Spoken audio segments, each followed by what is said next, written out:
الحمدللہ رب العالمین والصلاة والسلام علی سید المرسلین اما بعد۔ ایک بھائی سوال کرتے ہیں کہ جب ہم اپنے شہر سے سفر کر کے کسی اور جگہ جائیں تو جس شہر میں ہم پہنچے ہیں وہاں کتنے دن تک ہم قصر کر سکتے ہیں؟ تو گزارش یہ ہے کہ جب کوئی اپنے شہر کی آبادی سے باہر نکل جائے اور کسی اور شہر میں جا رہا ہو تو دوران سفر اسے نماز قصر کرنے کی اجازت ہے، لیکن جب وہ دوسرے شہر میں پہنچ جائے تو وہاں کتنے دن تک وہ قصر کر سکتا ہے، اس مسئلے میں علماء کرام کے مابین اختلاف ہے۔ کچھ علماء کرام نے کہا ہے کہ جس شہر میں آپ بطور مسافر رکے ہوئے ہیں وہاں اگر آپ نے 3 دن سے کم رکنا ہے تو آپ کو قصر کرنے کی اجازت ہے، اور اگر آپ نے 3 یا 3 سے زائد دن رکنا ہے تو آپ نماز پوری پڑھیں گے۔ کچھ علماء کرام نے کہا ہے کہ مدت 4 دن کی ہے کہ اگر آپ نے 4 یا 4 سے زائد دن اس شہر میں رکنا ہے تو آپ قصر نہیں کریں گے، اور اس سے کم رکنا ہے تو آپ قصر کریں گے۔ کچھ علماء کرام نے مدت بیان کی ہے 12 دنوں کی، اور کچھ علماء کرام نے 15 دنوں کی، اور کچھ علماء کرام نے 19 دنوں کی۔ اس مسئلے میں اختلاف کی گنجائش ہے کیونکہ نبی صلی اللہ علیہ وسلم نے بذات خود کوئی مدت مقرر نہیں کی، کوئی مدت بیان نہیں کی،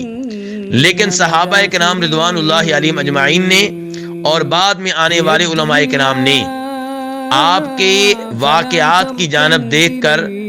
مدت مقرر کی ہے۔ تو کسی نے 3 دن مقرر کی ہے، کسی نے 4 دن، کسی نے 15 دن، کسی نے 19 دن۔ میرے ناقص علم کے مطابق 19 دن کی مدت کافی حد تک قابل اطمینان ہے، اور اس کی دلیل وہ حدیث ہے جسے امام بخاری وغیرہ عبداللہ ابن عباس رضی اللہ تعالیٰ عنہما سے روایت کرتے ہیں۔ وہ کہتے ہیں کہ نبی صلی اللہ علیہ وسلم 19 دن مکہ میں رہے اور 19 دن ہی قصر کرتے رہے۔ یہ حدیث بیان کرنے کے بعد،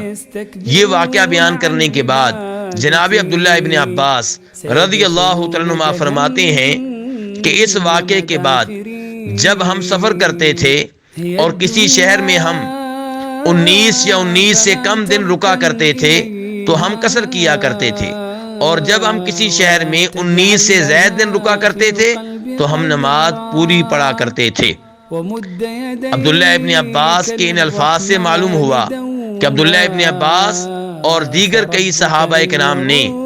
اس حدیث کو، اس واقعے کو، اس مدت کو قابل عمل قرار دیا ہے اور اس پہ عمل کیا ہے۔ اس کا مطلب یہ ہے کہ 19 دن تک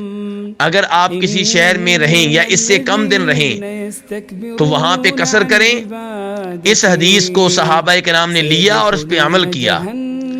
اور اس کو قصر کی مدت کے طور پہ اپنایا ہے، اور 19 سے زائد دن آپ کسی شہر میں رہیں تو پوری نماز پڑھیں گے۔ اس کو صحابہ کرام کی ایک جماعت نے اپنایا ہے اور اس پہ عمل کیا ہے، تو اس لیے اسی پہ دل مطمئن ہوتا ہے۔ واللہ تعالی اعلم۔